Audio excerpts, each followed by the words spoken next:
After the smash hit Half-Life, developer Valve benefited from the modding community from its smash hits, such as Counter-Strike.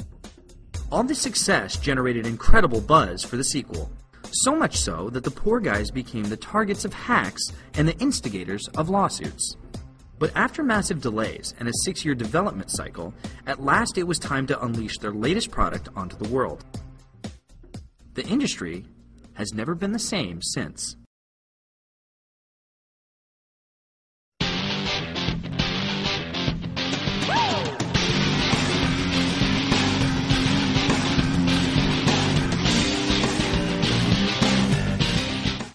The cleverly titled Half-Life 2 hit store shelves on November 16, 2004.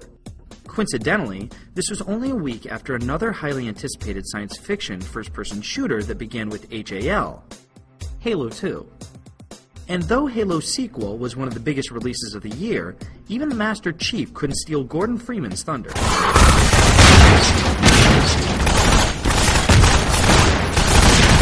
After all, Half-Life 2 had broken new ground even before it was released.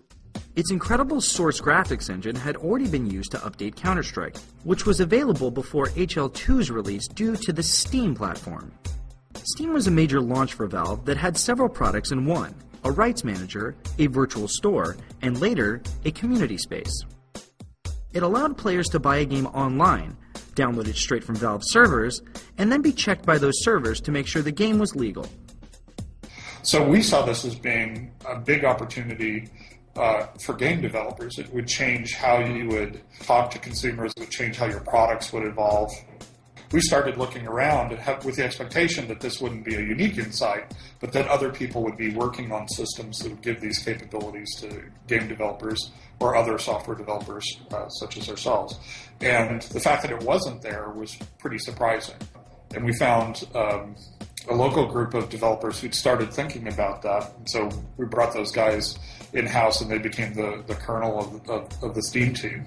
I think pretty much all of those guys ended up leaving over the next 12 to 24 months. So it might not have been the smartest way to get that.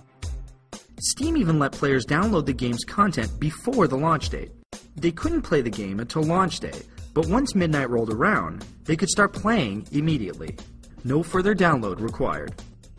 It represented one of the gaming industry's first major pushes into the digital distribution sector, in which Valve doesn't have to pay a publisher for their services, and thus retain a higher profit margin. This new distribution method is slowly changing the face of the gaming industry, and Valve remains at the very forefront of that change.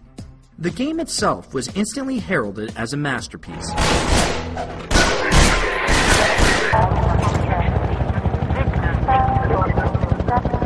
Oh, and before I forget, I think you dropped this back in Black Mesa. This is the Freeman. The Combine's reckoning has come. A moody and atmospheric game that showed its story as much as it told it. Valve created a living, breathing world populated with intelligent AI characters, both violent enemy and scared civilian, that had expressive faces and proper lip syncing, mixed with engaging writing and superb voice talent. So wake up, Mr. Freeman. Wake up and smell the ashes. It once again starred mute protagonist Gordon Freeman, this time fighting his way through a world occupied by an oppressive alien race. Aside from the already famous Source graphics engine, Half-Life 2 had the most advanced and accurate physics engine ever put into a game. This allowed HL2 to have a number of physics-based puzzles, which allowed the developer to break up the combat sections for a finely paced experience. It also allowed for the gravity gun, a weapon that could pick up and throw any object in the game, and was entirely too much fun. Valve then surprised gamers by giving them even more content after the game was released. Those who bought Half-Life 2 already got Counter-Strike Source for free, but later were given Half-Life 2 Deathmatch and the tech demo Half-Life 2 Lost Coast out of the goodness of Valve's heart. Lost Coast even featured a developer's commentary feature, an industry first. We were particularly happy with the vertical cliffside in Half-Life 1 and regretted that we didn't iterate further on that concept in Half-Life 2. And once again, Half-Life 2 was modder friendly.